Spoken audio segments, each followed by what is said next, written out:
And this is the energy of good luck, good fortune. Suswertehin kayo mga kapiksi, no? Yan yung isa sa mga blessings nyo. Suswertehin kayo sa mga bagong opportunities, guys. Suswertehin kayo sa mga bagong kontrata, mga bagong transaksyon, mga bagong negotiation, mga bagong deal, no? Kung yan ang mga sources of income nyo, guys. Yung iba sa nyo, na maaaring swertehin din kayo sa mga bagong kliyente nyo. Kung kayo ay mga freelancers, negosyante, mga project-based, ganyan, mga ahente, nagtitinda, yan talaga. Sa mga naghahanap din ng trabaho, let's say, lilipat kayo ng bagong kumpanya.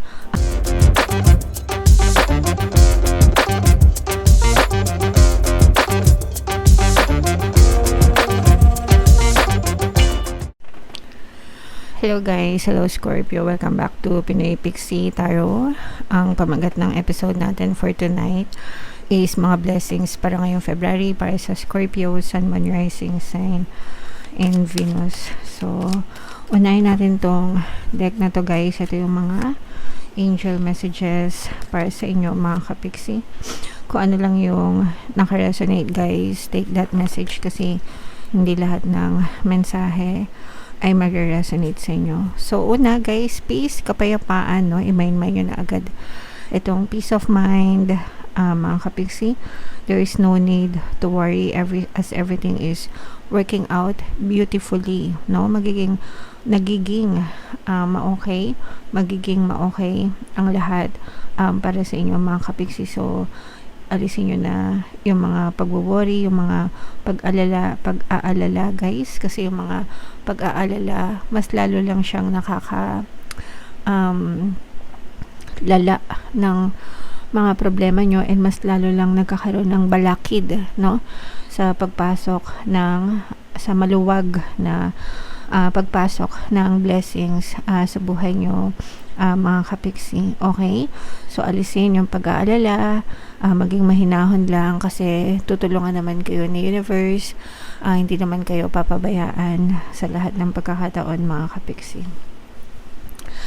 And ito naman, guys, you have divine knowledge that can help others through your spiritual teaching.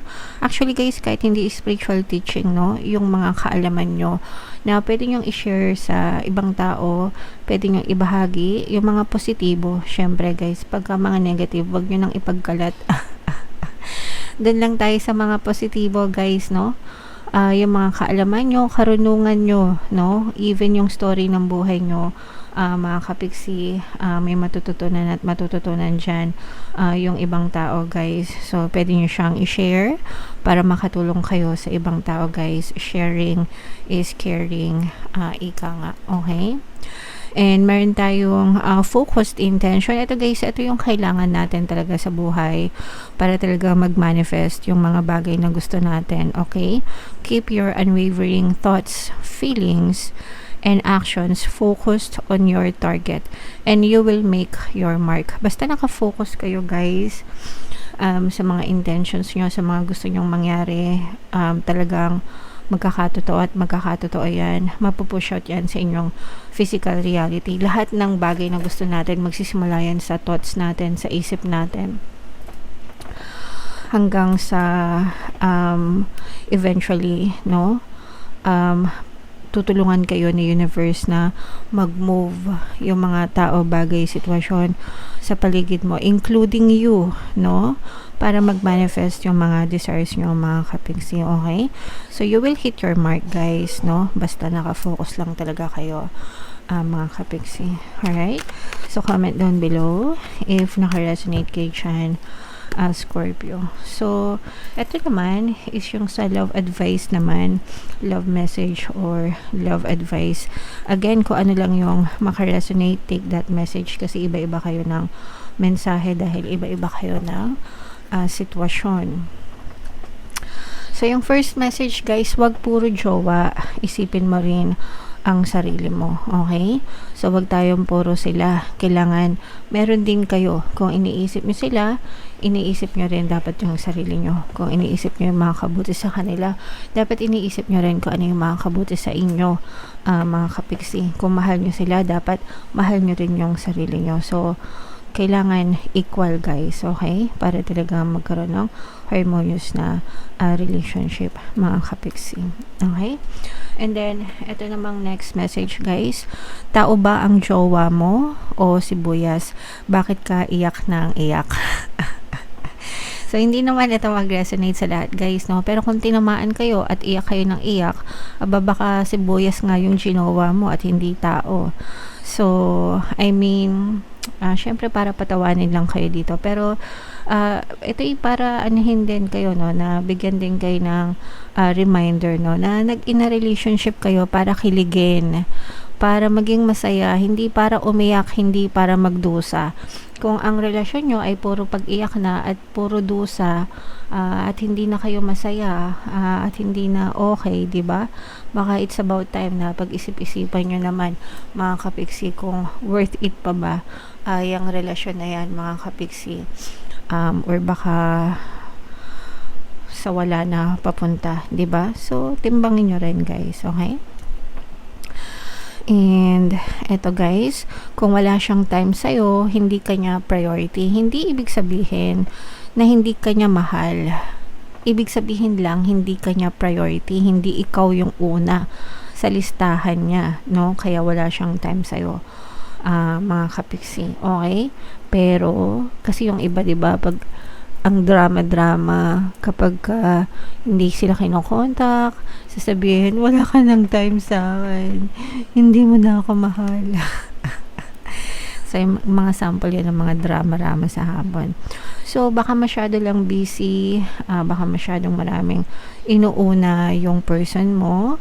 Kapag ka mga ganyan, you have to tell them, no? You have to communicate with them yung mga emotional needs mo, lalo na guys kung ibang lahi, kasi yung ibang lahi talaga hindi sila ganyan, no? Kumbaga parang pag work, pag relationship, sometimes you have to tell them na hey, kailangan mo akong kausapin, kailangan mag-chat ka ng gandang oras, kapag nag-chat ako sa'yo, mag-reply ka, di ba?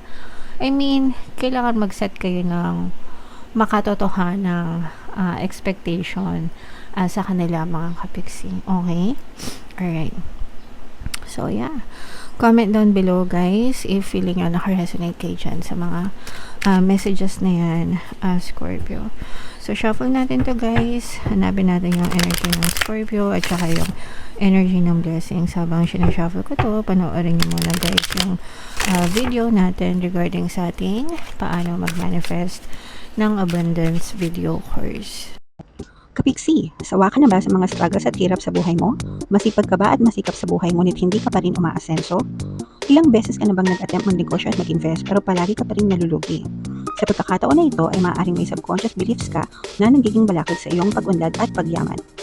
Introducing, paano mag-manifest ng abundance video course. Dito ay matututunan mong ma-overcome ang mga balakid mo para tuluyan ka ng umunlad, umasenso, sumagana, maging matagumpay, successful at maswerte sa iyong kabuhayan, pera, trabaho, negosyo, salapi at kaperahan ng bonggang-bongga. Dali, mag-send na ng email sa pinoypixie@gmail.com at simulan na ang iyong pagyaman ngayon.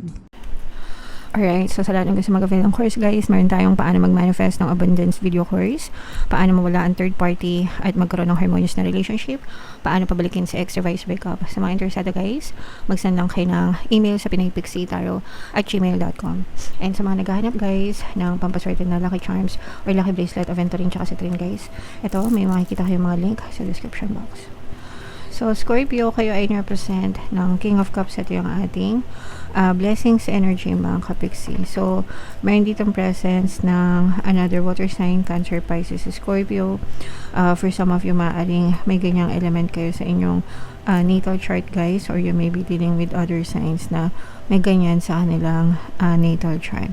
So, merong ditong negative guys. Yung negative, it's either babala or mga balakid sa blessings nyo. Pero ito guys, this is more on babala guys, kasi maaari kayo magkaroon ng betrayal at saka away, no? Mga awayan dahil sa betrayal, dahil sa deception, panloloko mga kapiksi, no? This is more on a person na kakilala nyo, no? So, this can be your lover, specific person, pwedeng sa love relationship, pwede rin na sa mga kaibigan, guys. Pwedeng sa ano to, sa pera. Guys, maaring magkaroon ng deception sa pera. Kunwari, inutangan kayo, tapos hindi kayo binayaran. O kaya naman, nanghingi ng pera sa inyo. Sabi, emergency, ospital, ganyan. Yun pala gagamitin sa sugal. At saka yung mga nagpapanggap na kakilala nyo, usong-uso yan guys, yung mga nagme-message, kunwari sa Facebook, nanghihiram ng pera, yun pala na-hack yung account, no? Kaya nanghihiram, nagchat-chat, nanghihiram ng pera. So, yung mga ganun guys, mag-ingat kayo, no? Make sure na i-validate nyo muna kung totoo talaga nanghihiram sila, baka na-hack yung mga account nila. And kung sa mga nanghihiram naman ng pera, again guys, wala namang problema magpahiram. Make sure na kung ano lang yung kaya nyong ipahiram, yun lang yung ibigay nyo guys, kasi minsan kapag hindi nababalik, natatakbuhan, di ba, ng mga utang, nagkakasira yung relasyon. So yun, mga ganong klaseng sitwasyon, mga kapiksi. Okay? So mag-ingat-ingat sa mga scammer, babala guys, okay? And this is the energy of good luck, good fortune. Suswertehin kayo mga kapiksi, no? Yan yung isa sa mga blessings nyo. Suswertehin kayo sa mga bagong opportunities guys. Suswertehin kayo sa mga bagong kontrata, mga bagong transaksyon, mga bagong negotiation, mga bagong deal, no? Kung yan ang mga sources of income nyo guys. Yung iba sa nyo na maaaring swertehin din kayo sa mga bagong kliyente nyo. Kung kayo ay mga freelancers, negosyante, mga project based, ganyan, mga ahente, nagtitinda, yan talaga. Sa mga naghahanap din ng trabaho, let's say lilipat kayo ng bagong kumpanya, suswertehin kayo sa bagong kumpanya na lilipatan nyo, suswertehin kayo sa bagong kontrata, magaganda yung benefits, yung compensation, ganyan. So nandyan sa inyo yung energy ng swerte bilang bahagi ng blessings nyo. So i-main-main nyo na yung mga swerte na yan, mga kapiksi. And paalala, no, kakasabi ko lang, na-launch ko na pala guys yung money shaker jar. Pampaswerte yan mga kapiksi. So kung interesado kayo, mag-message lang kayo sa WhatsApp ko. Punta kayo dun guys sa community tab, basahin yung post ko dun mga kapiksi.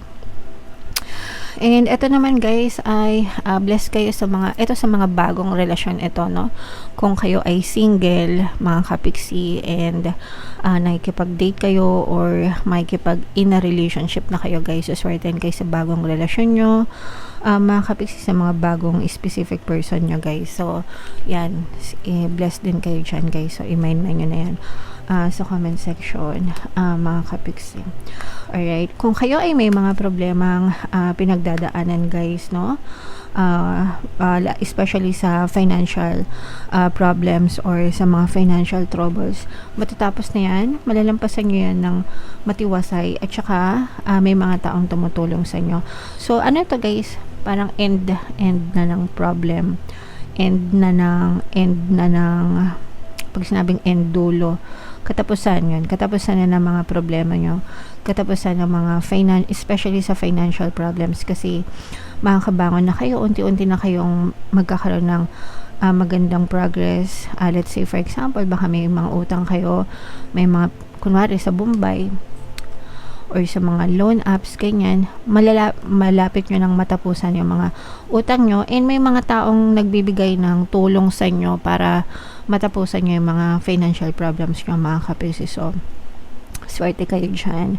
At saka masipag kayo guys, nararamdaman natin yung pagiging masipag nyo sa buhay, mga kapiksi, pagsisikap. So yung mga nagsisikap sa buhay, talagang pinagpapalayan ni Lord guys, okay? Alright. And again, no, blessed din kayo sa relationship. Merong magko-confess sa inyo. Sabi ko nga guys, especially sa bagong love connection. Kung kayo naman ay kunwari meron ng mga person in a relationship na kung kayo ay nagkaaway, no, nag-away kayo, susuyuin ka ulit ng person mo, aayusin niya yung inyong relationship, mga kapiksi. So maaaring madugtungan pa rin yung inyong relationship guys, okay? Alright. So, comment down below, guys, if naka-resonate kayo dyan. I-mind na nyo na yan, guys, sa comment section, mga kapigsi. Okay? Ito yung ating 2026 kapalaran, guys. Ito naman yung ating success stories ng paano mag-manifest ng abundance with yung course. Click here to subscribe, guys. Thank you for liking, sharing, and subscribing. See you next time. I love you all. Have a nice day. Bye-bye.